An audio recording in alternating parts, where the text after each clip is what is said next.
Folla a Jesolo per i funerali di Giacomo Gobbato. Il 26enne accoltellato a Mestre mentre cercava di sventare una rapina. Risuona il coro Jack è vivo e lotta insieme a noi.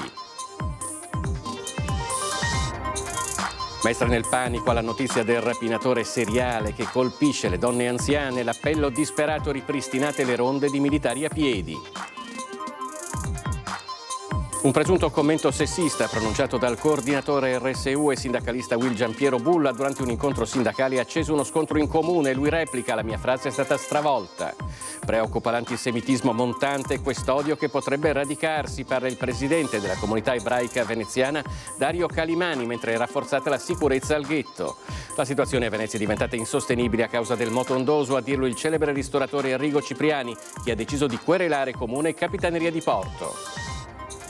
Salve fino al 31 dicembre le corse urbane dei bus ACTV a Chioggia. Da gennaio il servizio passerà ad Arriva Veneto. Basket: è stato un derby amaro per i veneziani di coach Spaia, quello giocato ieri sul parquet del Palasport Taliercio contro Treviso, che ha vinto 78-75. Buonasera e benvenuti all'edizione di Venezia dei telegiornali di Antenna 3. Prima di cominciare vi ricordo l'appuntamento con il nostro talk show Ring questa sera e anche con il suo sondaggio. Ha raggiunto quota 500.000 di firme la proposta di referendum di Più Europa, sostenuta anche da numerose associazioni, per dimezzare da 10 a 5 gli anni di residenza legale in Italia per chiedere la cittadinanza, che una volta ottenuta sarebbe automaticamente trasmessa anche ai figli. Un tema che da tempo anima il dibattito, e allora vi chiediamo: accorciare i tempi per chiedere la cittadinanza. Come sempre ci sono 2 numeri di telefono, la chiamata è gratuita, poi i risultati del sondaggio nel corso della trasmissione. Centinaia di persone hanno partecipato a Jesolo al funerale di Giacomo Gobbato, stringendosi attorno alla famiglia del giovane che ha perso la vita per salvare una donna che stava subendo una rapina. Ad officiare la cerimonia il patriarca di Venezia, Francesco Moraglia. A Jesolo e Venezia è stato lutto cittadino.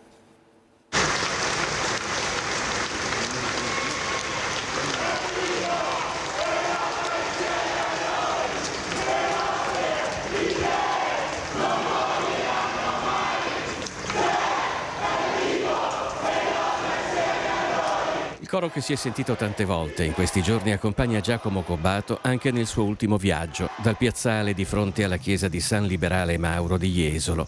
E poco prima segnare un contatto tra ciò che è successo dentro e fuori dalla chiesa, tra le letture della cerimonia scelte dalla mamma Valentina, c'era anche il passo del Vangelo di Luca sulla resurrezione.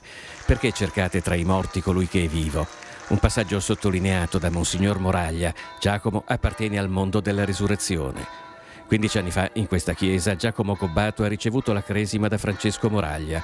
Oggi il patriarca di Venezia ha celebrato il suo funerale. Una morte arrivata con una coltellata in Corso del Popolo a Mestre mentre salvava una donna da un borseggio assieme all'amico Sebastiano. Un gesto di coraggio e amore è stato definito durante la cerimonia. Non è giusto limitare una persona ad un unico gesto, ha detto poi Moraglia, ma è vero anche che ci sono gesti che sono come il sigillo di tutta un'esistenza. Quello che ha compiuto Giacomo è uno di quei gesti che rimane e che rimarrà. A Jesolo e Venezia è lutto cittadino. In chiesa e fuori ci sono centinaia di persone. La bara è stata coperta da un drappo granata con il disegno di un gabbiano color oro. C'è anche un giubbetto salvagente arancione a ricordare il lavoro delle ONLUS che soccorrono i migranti nel Mediterraneo, a cui saranno destinate le offerte del funerale. Il sacrificio estremo di Giacomo ha destato un'enorme impressione a Mestre, dove 10.000 persone hanno sfilato per ricordarlo. Giacomo ha lasciato un'eredità preziosa. Sta ora a chi è rimasto farne tesoro.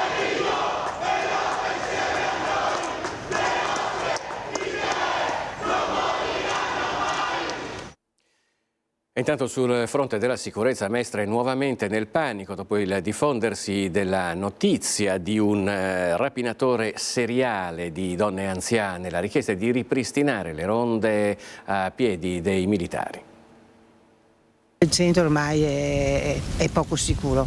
Ecco, io non mi muoverei da sola, neanche in compagnia di mio marito. Scusi, mi sa dire dov'è la stazione? La frase con cui il rapinatore seriale di donne anziane a Mestre le avvicina per depredarle del collanina strappandogliela dal collo. A volte di sera esco col cane. Ci sono dei gruppi un po' così che vedi che non sono proprio rassicuranti, e soprattutto da quando quelli che erano in Mia Piave ho notato che in Mia Piave, quando hanno fatto tutto per recuperarla un po', molti di quei ragazzi che stavano lì sono venuti qui in centro. L'aggressore, un italiano sui 30 anni d'età, ben vestito, alto circa 1,70 m, riconosciuto dalle foto segnaletiche della polizia delle ultime vittime di 82 e 83 anni, rapinate con violenza rispettivamente sotto casa e nell'Androne delle Scale, in zona Piazza Barche, laterale di Via Piave,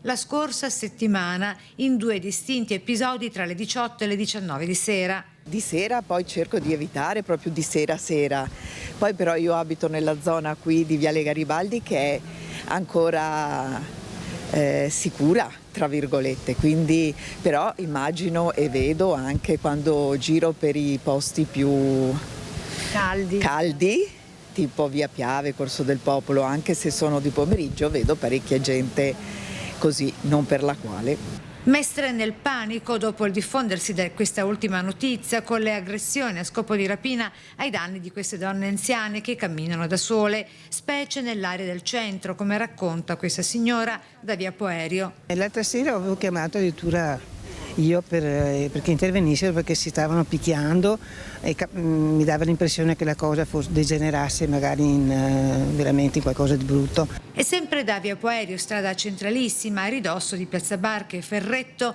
l'appello a questore prefetto di Cinzia, proprietaria di uno dei bar storici della città. Da 26 anni che siamo qua noi, io e mia sorella, abbiamo visto e vediamo molto degrado. A noi andava bene quando c'erano i militari che passavano in ronda a Mestre, molto gentili, molto educati, e controllavano anche gli angoli bui. Per noi sarebbe un deterrente metterli di nuovo. Il Comune di Venezia è scontro aperto tra CGIL e UIL per delle presunte accuse sessiste che sarebbero state pronunciate durante una riunione sindacale.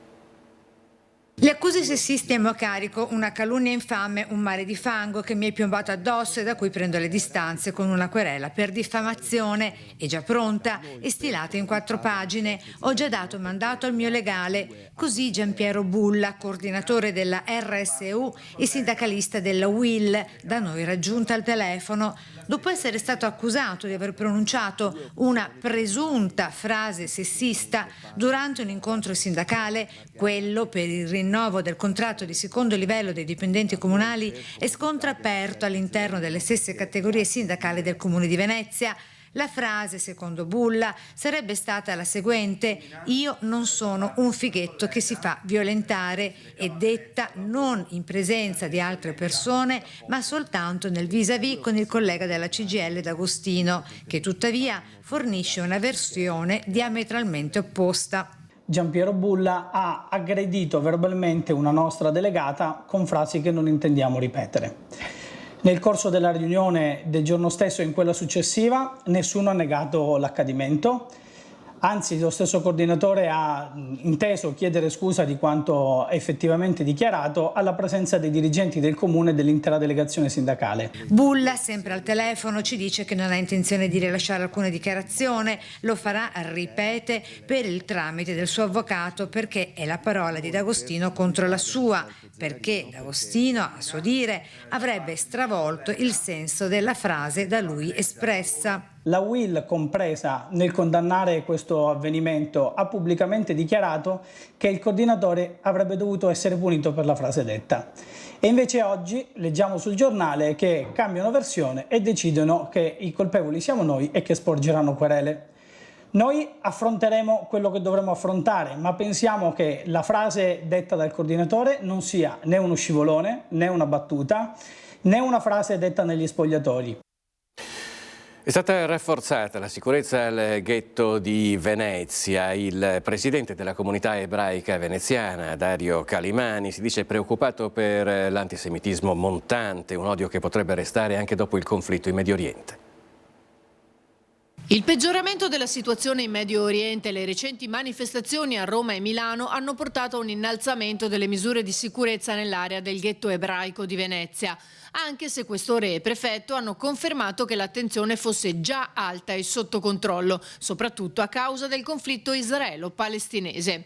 E a pochi giorni dall'anniversario del 7 ottobre esprime la sua preoccupazione il presidente della comunità ebraica veneziana Dario Calimani. Siamo da 23 anni sotto scorta in campo di ghetto con la finanza che lavora 24 ore su 24 e opera 24 ore su 24, quindi siamo abituati ad essere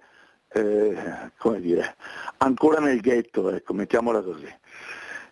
Siamo preoccupatissimi per l'antisemitismo che sta montando, per la visione che i media danno di ciò che sta accadendo, che è tragico, che è grave, che è gravissimo, che però è una visione parziale e sempre mediata da posizioni ideologiche da destra e da sinistra, e noi siamo in mezzo. In Italia sono stati individuati 205 siti sensibili tra luoghi di culto, scuole e sedi diplomatiche, e la recrudescenza del conflitto in Medio Oriente evidenzia ha peggiorato il clima. Stiamo subendo chiaramente la conseguenza di un odio che viene riversato contro Israele innanzitutto, in modo più o meno giustificato, e di conseguenza contro tutti gli ebrei del mondo e contro la diaspora. Quello che sta succedendo è successo negli ultimi mesi in America, nelle università, lo abbiamo visto e sta ancora accadendo, per non parlare dell'Inghilterra, del Belgio, della Francia, qualche cosa in Italia che di solito è più pigra, è più cauta, è più tranquilla, però nelle università l'odio si espande, e questo è una grande preoccupazione, perché quando sarà finita, chissà quando, e speriamo presto, la situazione medio orientale sarà in qualche modo riequilibrata, l'odio rimane. Minacce con il coltello e sassate, la scorribanda a Mestre di 2 baby rapinatori è finita con l'arresto e la notte trascorsa in cella. Minacce con il coltello dei coetanei per tentare di rapinarli all'uscita della discoteca e sassate a 8 auto parcheggiate nei paraggi. Arrestati 2 ragazzini, entrambi minorenni, a Mestre. I baby rapinatori, un trevigiano e un veneziano, identificati, fermati e condotti in cella, dove hanno trascorso la notte tra venerdì e sabato scorso, nell'immediatezza dei fatti accaduti attorno alla zona centro commerciale Porte di Mestre, con i danni alle auto nei pressi della paninoteca Birreria, poco distante dal centro commerciale. La situazione del moto ondoso a Venezia è insostenibile, a dirlo è il noto ristoratore Arrigo Cipriani, che ha deciso di querelare il Comune e la Capitaneria di Porto. Il canale di Giudecca è diventato l'Oceano Pacifico, insomma non si può più circolare, con una barca a remi è impossibile attraversarlo. È molto difficile stare in piedi sui pontili, perché i pontili ondeggiano continuamente, ma soprattutto è proprio le dimensioni delle onde. E poi c'è anche le rive, sono diventate che quelle impraticabili, con una marea normale a 80 cm, 70 cm le onde scavalcano e per cui bagnano i piedi. È diventata una roba che non sembra neanche essere Venezia. Una situazione ormai insostenibile, quella del moto ondoso, per cui il celebre ristoratore Arrigo Cipriani, unendosi alle numerosissime proteste di veneziani e commercianti, ha deciso di querelare Capitaneria di Porto nella persona del comandante pro tempore e Comune nella persona del sindaco Brugnaro. La situazione, evidenzia, è notevolmente peggiorata. Adesso ci sono questi barconi che portano i turisti dal Tronchetto oppure da Fusina in piazza San Marco, i quali quando sono carichi di gente, in più sono anche degli scafi non fatti per portare la gente, sono scafi che fanno delle onde particolarmente alte, e per cui è peggiorata molto la situazione. Il moto ondoso, tra l'altro, impedisce di poter esercitare l'attività all'Eres Dolci sul canale della Giudecca, motivo per cui Cipriani aveva anche cercato di porre rimedio autonomamente. La gente che sta mangiando ha l'acqua sui piedi molto spesso. Allora io ho messo, negli anni scorsi avevo messo una specie di barriera di legno, ma molto bassa, di 20-30 cm. Quest'anno ho messo quello che si chiama i bottazzi, cioè un legno invece messo orizzontale che rompe l'onda quando viene su, in maniera che eviti il sorpasso. Questo è stato bocciato, per l'amor di Dio, non va bene, non lo vede nessuno, però è stato bocciato. Il motivo? La soprintendenza l'ha ritenuta in contrasto col decoro dell'isola, ottenendo il diniego del comune. Eppure, spiega il suo legale, peraltro questa struttura, questi frangiflutti sono assolutamente compatibili con il decoro perché sono bianchi, del colore della pietra d'Istria ed è la continuità ovviamente che la soprintendenza ritiene invece non ci sia sulla riva. E poi c'è ancora l'attesa per il Barca Velox, il cui decreto è ancora fermo al Senato. Ci auguriamo che sia una cosa che potrà funzionare quanto prima. C'è anche da dire che però il motondoso credo sia un problema che con un rimedio con un minimo sforzo si può adottare e si può raggiungere il massimo risultato, perché ogni qualvolta io da veneziano mi rendo conto che sul canale della Giudecca c'è una pattuglia anche solo di polizia locale, tutte le barche vanno più piano, quindi ritengo che ci voglia più una volontà politica a fermare il motondoso che tutto il resto. E proprio di fronte al canale della Giudecca, alle Zattere, si è tenuta una manifestazione del Comitato No Grandi Navi contro lo scavo di nuovi canali in laguna per permettere il ritorno della crocieristica a Venezia. Stiamo parlando di andare a portare giganti del mare in zone altamente pericolose dal punto di vista chimico e altamente tossiche dal punto di vista dei canali che andrebbero scavati. Uscite dalla porta, le grandi navi da crociera ritornano in laguna dalla finestra, sostiene il Comitato No Grandi Navi, che ha ripreso l'attività davanti ai progetti di scavo dei 2 canali che permetterebbero il ritorno della crocieristica a Venezia. Certo, le navi non passerebbero più sul bacino di San Marco e lungo il canale della Giudecca, ma per farle tornare in laguna sono necessari interventi ritenuti estremamente impattanti non solo per il delicato equilibrio morfologico del territorio. Considerate che nel canale Malamocco-Marghera, che comunque dovrebbe essere scavato, già passano le petroliere ed è il canale che costeggia Porto Marghera, l'area industriale più pericolosa d'Europa, e considerate che invece il canale Vittorio Emanuele II recentemente Ca' Foscari ha fatto uno studio, ha trovato che le vongole del canale Vittorio Emanuele II sono 120 volte più inquinate di quelle di qualsiasi altro canale veneziano, che già non sono canali puliti. A ottobre torneranno per l'ennesima volta a Venezia i commissari UNESCO che da anni valutano lo stato di salute di una città costantemente in bilico, sull'orlo di cadere nella lista nera dei siti dell'umanità a rischio.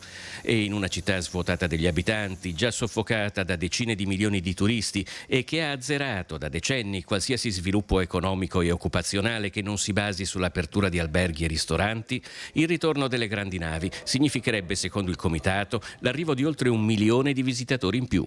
Non mi sembra che questa città in questi anni, senza i turisti e grandi navi, sia arrivata, come dire, a non arrivare a fine mese. Non mi sembra che questa città sia con l'acqua sul collo.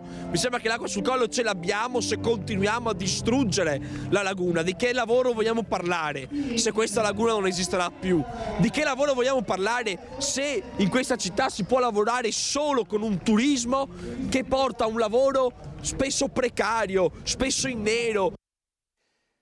Le corse urbane degli autobus ACTV, AVM a Chioggia sono salve fino al 31 dicembre. Dal 1 gennaio il servizio passerà ad Arriva Veneto. L'ha deciso oggi, dopo le polemiche dei mesi scorsi, l'Assemblea dell'Ente di Governo del Trasporto Pubblico Locale del Bacino Veneziano. E ora siamo allo sport con un derby amaro per l'Umana Reyer, sconfitta al Taliercio da Treviso. 78-75. Con questo risultato Treviso ha espugnato il Taliercio, riportando l'Umana Reyer con i piedi per terra nel derby di inizio campionato.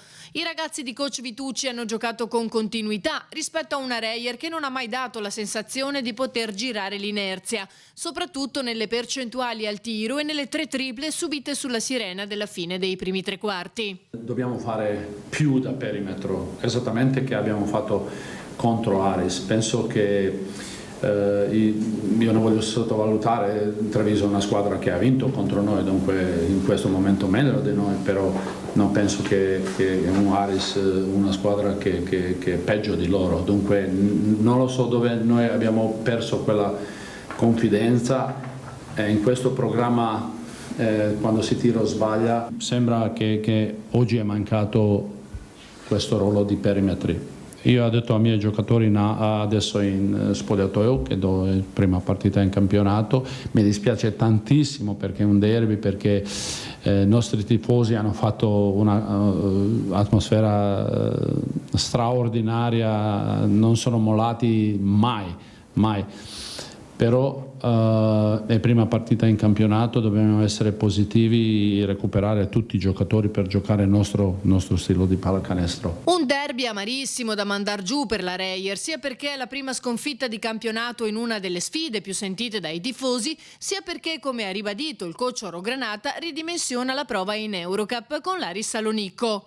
Soddisfatto soprattutto per la collaborazione tra i giocatori, invece coach Vitucci. Siamo stati abbastanza solidi difensivamente. Noi sappiamo che per essere una chiave importantissima possiamo fare anche un pochino meglio, anche perché qualcuno dei miei non ha reso proprio tantissimo, poi abbiamo avuto qualche problema anche fisico oltre che di falli, tra Makura, Bowman, Polica prima, insomma da gestire, però la squadra insomma nel suo complesso ha reagito e giocato di squadra, insomma, quindi penso che ci sia stata una buona dimostrazione di team, proprio di cooperazione.